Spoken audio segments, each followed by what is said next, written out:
You made your Championship debut for the Bradford Bulls in the recent defeat against the York City Knights. Just tell us a bit about how you felt your performance went. I thought it was alright for a first game. I messed up on a couple of things, but apart from that, I was quite happy. I was nervous going into the game, but John gave me some good words beforehand, and it settled my nerves a little bit. And I thought I grew into it more as the game went on. It was a shame we couldn't get the win.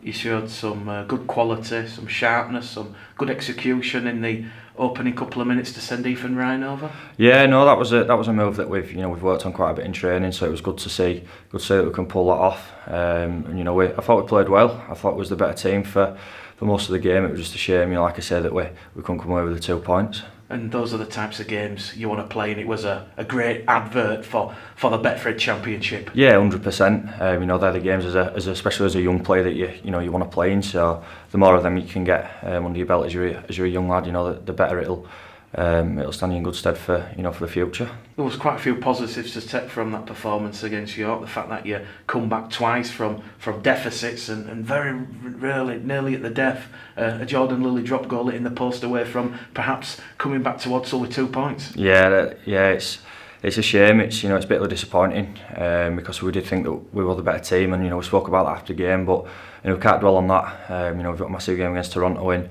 2 weeks, so we've got to prepare well for that, and we've got to put last week into bed, and it just wasn't our day. So we can take the loads of positives, and thought we did play really well, and but like I say, we've got a big game in 2 weeks, so we've got to prepare well for that. And I guess it's all about not feeling sorry for yourself, and hopefully playing well in the final 5 games, 5 grand finals. You've still got an outside chance of making the top 5 if those teams above you slip up. Yeah, 100%. It's probably not an ideal position that we've got to rely on other teams to drop points, but if we can take 10 points from the next 5 games, then we're putting ourselves in the best position to make the top 5. So it's not done. We've still got 5 big games to go, and we're confident if we win them games and other teams around us do us a favour, we can still make the top 5. So it's all pretty positive.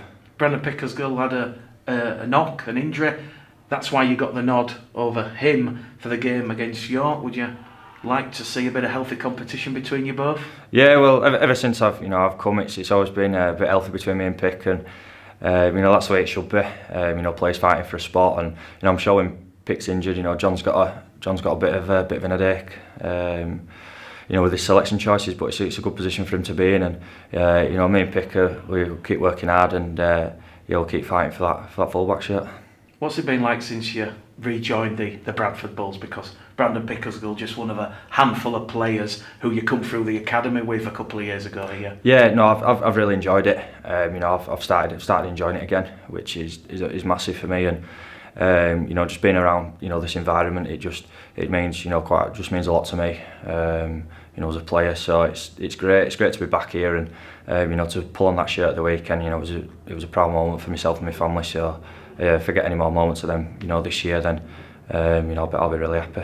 And obviously you're coming back to Bradford, Joe. It's more of that homegrown element, more of them homegrown players that have come through the academy system playing for John Keir. Yeah, that's it. I think this club sort of prides itself upon young lads coming through, and coming through the academy well. It's a well-run academy structure that we've got here, and it'll only get stronger. Obviously, the reserves coming in next year.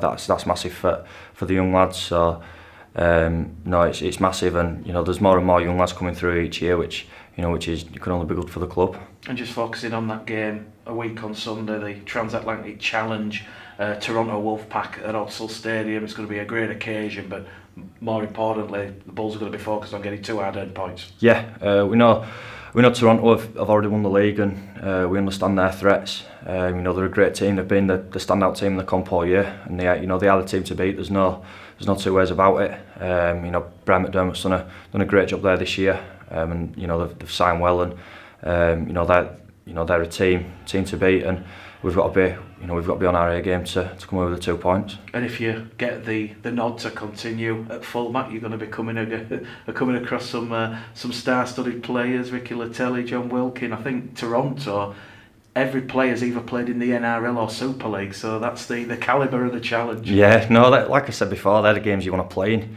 You come up against these players who you grew up watching, likes of John Wilkie and Gareth O'Brien and Ricky Latelli. You want to play against them players and you want to challenge yourself. So it can only be good, for a young lad. So no, it'd be a good test for me if I get the nod.